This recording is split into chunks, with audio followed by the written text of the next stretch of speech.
అంటే మనకిలాగా హర్ష సాయి అని చెప్పి ఒక వ్యక్తి ఇలా ఫ్రీగా ఫుడ్ ఇస్తాము, ఫ్రీ అని చెప్పి పేదవాళ్ళని చూసి చాలా జాలిగుండె అని చెప్పేసి హ్మ్. ఆహ్, హెల్ప్ చేస్తూనే బెట్టింగ్ ప్రమోషన్స్ చేస్తున్నాడు. అంటే మీరు మరో హర్ష సాయిలా తయారవుతారనుకోవచ్చా? అస్సలు లేదండి. ఎందుకంటే ఈ జర్నీ మొత్తంలో కూడా నేను ఆల్‌మోస్ట్ 4 ఇయర్స్ కంప్లీట్ అవుతుంది మే 4థ్‌కి. నేను వీడియోస్ పోస్ట్ చేస్తుంది 1 ½ ఇయర్ నుంచి మాత్రమే. అంతకుముందు వీడియోస్ ఎట్లా చేయాలో కూడా నాకు తెలీదు. ఎందుకంటే నేను కంటెంట్ క్రియేటర్‌ని కాదు.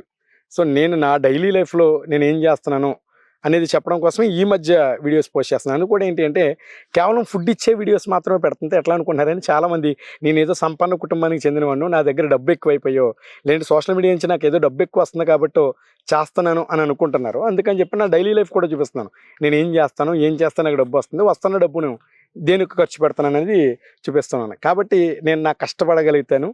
కాబట్టి నాకు అక్రమంగా వచ్చేటువంటి డబ్బుల మీద ఎలాంటి ఆశ లేదు. ఈ మధ్య మనకి ఎక్కువ బెట్టింగ్ ప్రమోషన్స్ ఇవన్నీ ఎక్కువొస్తున్నాయి. అంటే హెల్ప్ చేసే పీపుల్స్ దగ్గర నుంచి రీచ్ అనేది వెళ్తూ ఉంది. యాహ్! సో, అది అడ్డం పెట్టుకొని ఇలా బెట్టింగ్ ప్రమోషన్స్ చేయమని చెప్పి చాలా మందొస్తున్నారు. అలా మీ దగ్గరికి ఇప్పటి వరకు ఎవరన్నా కాంటాక్ట్ అయ్యారా? అలా వస్తే మీరు చేస్తారా? ఇప్పటివరకు ఎవరు కూడా అలా అయితే నన్ను అప్రోచ్ అవ్వలేదండి. చెప్తున్నాను కదా! మీకు మొదటి నుంచి కూడా నా మనస్సాక్షిని చంపుకునేటువంటి పని ఏది కూడా చేయను. అన్యాయంగా, అక్రమంగా వచ్చేటువంటి ఒక్క రూపాయి కూడా నాకు అవసరం లేదు.